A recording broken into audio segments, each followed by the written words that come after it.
या जाहीरनाम्यात आम्ही जे करणार तेच बोलणार आहोत आणि जे बोलणार ते नाशिककरांना करून दाखवणार आहोत। नागरी सुविधा। आपल्या नाशिक लोकसभा मतदारसंघाचा 60% अधिक भाग हा शहरी असल्यामुळे येणाऱ्या काळात शहराचा विकास हा आमच्यासाठी प्राधान्य असणार आहे। त्यासाठी सर्वप्रथम एका नामांकित कन्सल्टन्सी कंपनीकडून शहराच्या अनेक प्रश्नांचा वेध घेण्यासाठी पुढील किमान 25 वर्षांचा विचार करून सर्वे करण्याचा आमचा मानस आहे।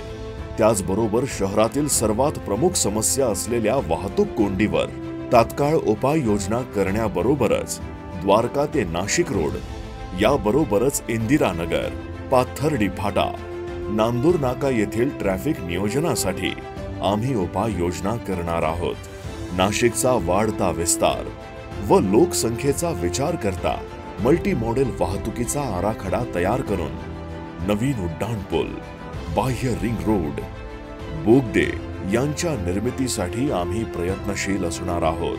त्याचबरोबर शहरातील वाहतुकीचा ताण कमी करण्यासाठी अनेक वर्षांपासून प्रलंबित असलेल्या मेट्रो प्रकल्पाचे काम तत्काळ सुरू करण्यावर आमचा भर असणार आहे।